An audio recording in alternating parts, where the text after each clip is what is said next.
Start हो जाता है। स्टार्ट हो। नमस्कार दोस्तों, मैं विपिन देव, विभाग क्रीड़ा केंद्र प्रमुख, गाजियाबाद विभाग, शारदा परिवार। आप सबकी डिमांड थी कि बच्चे फिजिकल एजुकेशन की बुक को पढ़ा करके भी बच्चों को समझाया जाए जो बच्चों के पेपर्स आ रहे हैं। मैंने कोशिश करी है कि आप एक दो वीडियोस को अगर देखेंगे तो आपको उन टॉपिक्स पे आसानी से कवरेज कर पाएंगे जो आपके पेपर्स में आने वाले हैं, जिससे आप अच्छे नंबर्स फिजिकल एजुकेशन में भी ला सकते हैं। बच्चे बहुत ज्यादा पढ़ते नहीं है फिजिकल एजुकेशन को, तो मैंने मोटे मोटे टॉपिक्स में आपके चैप्टर्स कंप्लीट करने की कोशिश करी है। आप मेरी वीडियोस को बस देखेंगे तो आप आसानी से अपने नंबर को कवर कर पाएंगे, आपको बहुत ज्यादा पढ़ने की जरूरत नहीं पड़ेगी। अब देखिए किस तरीके से हम इसको समझ सकते हैं, बस आपको सुनना है और समझने की कोशिश करनी है और अपना एक आईक्यू लेवल बढ़ाना है। अगर आपने एक बार बुक्स रीडिंग कर ली और वीडियो देखी तो आपको आसानी से ये वीडियो समझ में आ जाएगी। तो देखिए, सबसे पहले चैप्टर का नाम है शारीरिक सक्षमता तथा स्वस्थता। शारीरिक सक्षमता तथा स्वस्थता, इसके बारे में हम चर्चा करने जा रहे हैं कि ये क्या होती है। देखिए, सबसे पहले हमारी सक्षमता के ऊपर हम चर्चा करें तो हमारी सक्षमता कितनी है। सक्षमता तब हम डिसाइड कर पाएंगे जब हम स्वस्थ रहेंगे। जब हम स्वस्थ होंगे तो किसी भी काम को कितनी आसान तरीके से हम कर रहे हैं, कितना हमें इजी लग रहा है। किसी भी चीज को करने के लिए सबसे पहले हमें जरूरत है उस अपनी सक्षमता को भापना। अब भापने के लिए हमें सबसे पहले क्या करना पड़ेगा, इस चीज को समझना होगा कि सक्षमता कैसे डिसाइडेड की जा सकती है। हमारा शरीर कितना स्वस्थ है, कितना दिक्कत हो रही है, वो चीजों को समझने के लिए ये कुछ पॉइंट्स हैं। 3 पॉइंट्स में आप इसको लिख सकते हैं। 3 पॉइंट्स मैंने आपके सामने लिखे हैं, इसको आपको समझ में आ जाएगा तो आप इसे आसानी से कर सकते हैं। देखिए, सबसे पहला पॉइंट्स आपको मैं बता रहा हूं, व्यक्ति के स्वास्थ्य स्तर का ज्ञान। अगर व्यक्ति के स्वास्थ्य स्तर का ज्ञान हमको होगा तो हम आसानी से हम इसको समझ सकते हैं कि स्वास्थ्य व्यक्ति का स्तर क्या होना चाहिए और उसका ज्ञान की स्थिति क्या है। अगर आप स्वस्थ होंगे तो आपकी ज्ञान की अनुभूति होगी। तो आपको लिखते वक्त भी इन 3 पॉइंट्स को ऐसे लिखना है, इस लाइन दे करके और ब्लैक लाइन से करके आप लिख सकते हैं, जो आपको आसानी से पॉइंट्स लिखे। इसके अंदर आपको अपनी बातें लिखनी है। मेन टीचर्स जो पॉइंट चेक करते हैं वो पॉइंट्स ही चेक करते हैं कि आपके लिखने की जो शैली है वो क्या है। तो सबसे पहला पॉइंट्स आप डालेंगे, व्यक्ति के स्वास्थ्य स्तर का ज्ञान। सक्षमता का अर्थ अगर पूछा जाए तो मैं आपको उसके अंदर ये चीजें होती है और उसकी डेफिनेशन मैं आपको बाद में बताने वाला हूँ।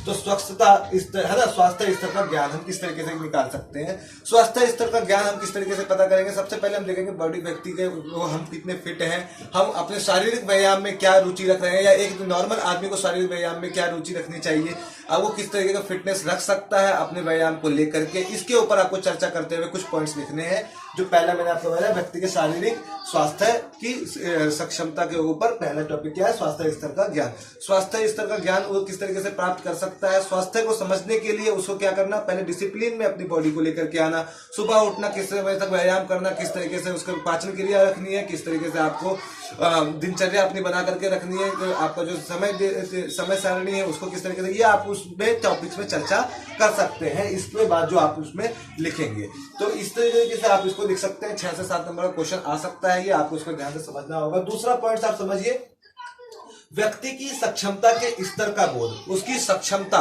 हमको नापनी है कि अगर वह कितना भार उठा सकता है। अगर मान लीजिए एक भारोत्तोलन का प्लेयर है, मतलब लिफ्टिंग का प्लेयर है, तो अब वो कितना वेट उठा सकता है, उसकी सक्षमता पे डिसाइड करता है कि वो 80 केजी उठा सकता है, 120 केजी उठा सकता है, 200 केजी उठा सकता है, 400 केजी उठा सकता है। ये उसकी सक्षमता को नापने का एक तरीका है। या कोई एथलीट है, अगर वो एथलीट है तो वो कितनी मात्रा में किसी रेस को कंप्लीट कर सकता है। 1 किलोमीटर कितनी टाइम में दौड़ रहा है, 5 किलोमीटर कितने टाइम में दौड़ रहा है, 10 किलोमीटर दौड़ने का उसका स्टेमिना क्या है, ये उसकी सक्षमता के ऊपर निर्भर करता है तथा उसकी स्वस्थता के ऊपर। हो सकता है मैं 20 किलोमीटर, वो एथलीट पहले 20 किलोमीटर दौड़ता है लेकिन किसी दिन वो स्वस्थ नहीं है, तो जब वो स्वस्थ नहीं है तो उसको वापस उस प्रक्रिया में आने के लिए कितना समय लग सकता है, यह उसकी स्वस्थता के ऊपर डिसाइड करता है। तो इसको आपको अंदर से इसको अपने जब को समझ में आ रहा है वो उसको उस तरीके से लिखना है। तो आप पहला व्यक्ति की सक्षमता के स्तर का बोध होना चाहिए कि उसके स्तर का बोध क्या है, उसकी सक्षमता क्या है। उस सक्षमता को समझ करके आपको उसके पॉइंट्स को लिखना है। आप इस पॉइंट को याद कर लीजिए, ध्यान से समझ लीजिए। सक्षमता का स्तर क्या होना चाहिए, सक्षमता का स्तर उसके कार्य करने की शैली कितनी मजबूत है, वो किस तरीके से किसी काम को आसानी से कर सकता है। दूसरा पॉइंट देखिए, जो बता सके कि व्यक्ति किस स्तर तक उपलब्धि प्राप्त कर सकता है। अब देखिए, वो सक्षमता बता सकती है कि वो कितने, अगर मैंने 20 केजी आराम से उठाया और मेरे 500 केजी उठाने की क्षमता, तो मैं बता सकता हूं कि मैं स्टेट या नेशनल या डिस्ट्रिक्ट किस गेम को कितने स्तर तक क्वालिफाई कर सकता हूं। या मेरी किसी चीज को उठाने की क्षमता ये डिसाइड कर सकते हैं कि मैं कितना उसे उठा सकता हूं। उसके अनुमान के अनुसार मैं किसी और काम को कितनी आसानी से कर सकता हूं। जैसे कि मान लीजिए कि गाड़ी गड्ढे में फंस गई हो कोई, अगर हमें निकालना है तो हम आसानी से, अगर हम स्वस्थ हैं और सक्षम हैं तो कोई नॉर्मल व्यक्ति नहीं जा सकता, लेकिन एक भारोत्तोलन का प्लेयर उस गाड़ी को उठा करके साइड कर सकता है, निकाल सकता है गड्ढे से या खींच सकता है। ये उसकी सक्षमता के ऊपर डिसाइड करता है। तो हमने अभी पढ़ा कि स्वास्थ्य के स्तर का ज्ञान, और दूसरा हमने पढ़ा उसकी सक्षमता का बोध, कि वो व्यक्ति कितनी स्तर पर उपलब्धि प्राप्त कर सकता है। इसको हमें समझना होता है कि जो बता सके कि व्यक्ति किस स्तर तक उपलब्धि प्राप्त कर सकता है अपनी कार्य क्षमता के अनुसार, अपनी सहनशीलता के अनुसार। तीसरा पॉइंट आप पढ़ेंगे, व्यक्ति के कार्य संपन्न कर पाने की क्षमता। किसी काम को करने के लिए व्यक्ति कितना संपन्न है, सबसे जरूरी ये है कि व्यक्ति कितना संपन्न है किसी कार्य को कर पाने के लिए। उसको समझने के लिए हम सबसे पहले क्या करेंगे, उसके कार्य को संपन्न कर पाने की क्षमता, उस काम को वो कितने समय में कर पा रहा है ये देखना चाहिए। क्योंकि हो सकता है कि कोई एथलीट उस काम को 1 घंटे में कर रहा है, 1 किलोमीटर, मान लीजिए एक छोटा सा आपको एग्जांपल दूं, कोई धावक है, कोई एथलीट है, वो 5 किलोमीटर की रनिंग आपकी 25 मिनट में कंप्लीट करता है या 20 मिनट में कंप्लीट करता है। मान लीजिए हमने 25 मिनट माना कि वो 25 मिनट में कंप्लीट करता है, लेकिन मैं उसी समय में अगर उसकी सफलता के लिए पूछूं या उसके अभ्यास करने से असफल प्रयासों को सफलता में बदला जा सकता है। अगर वो 25 मिनट में 5 किलोमीटर दौड़ रहा है और निरंतर अभ्यास करता रहेगा तो उसकी जो असफलता है, वो अगर वो चाहता है कि मैं 15 मिनट 17 मिनट के अंदर में मारूं, तो उसकी असफलता का प्रयास क्या करेगा, उसको सफलता में बदल सकता है। जो उसके असफल होने का प्रयास है वो उसको सफलता में ले आएगा। तो ये निरंतर अभ्यास से ऐसा होता है। अगर आप निरंतर अभ्यास कर रहे हैं तो इस तरीके की प्रक्रिया आपको देखने को मिलेगी। ये आपको उसमें लिखना है अपनी लैंग्वेज में। ध्यान रहे कि किताब की लैंग्वेज में बच्चे लिखते हैं तो उतने अच्छे नंबर बच्चों को मिलते नहीं है। कई बार ऐसा दिखता भी है कि टीचर्स को लगता है कि बच्चे चीटिंग कर रहे हैं। तो आप अपनी लैंग्वेज में इसको आसान तरीके से लिख सकते हैं, बहुत ज्यादा कुछ अलग से नहीं है। आप अपनी लैंग्वेज में लिखेंगे, आपको बहुत अच्छे नंबर इससे मिलने वाले हैं। तो पहली बार मैं आपको दोबारा बता दूं, व्यक्ति के कार्य संपन्न कर पाने की क्षमता, व्यक्ति के कार्य संपन्न कर पाने की क्षमता जो होती है वह उसकी क्षमता के ऊपर, सक्षमता के ऊपर डिसाइड करती है। वह उसकी स्वस्थता के ऊपर डिसाइड करती है कि वह उस समय स्वस्थ है और कि उसे किसी प्रकार की बीमारी नहीं है, उसे ज्यादा समय छोड़े नहीं है।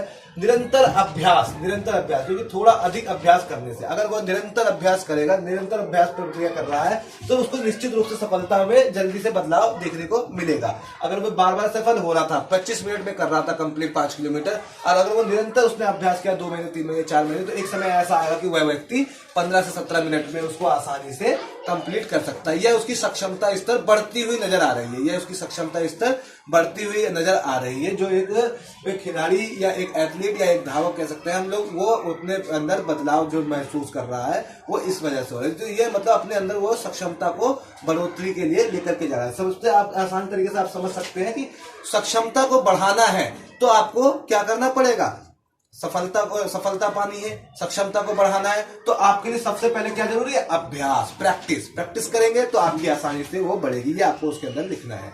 ये पॉइंट्स टीचर चेक करते हैं, ध्यान रखिए, पॉइंट्स में आप लिखेंगे तो आपको आसानी से अच्छे नंबर मिलेंगे।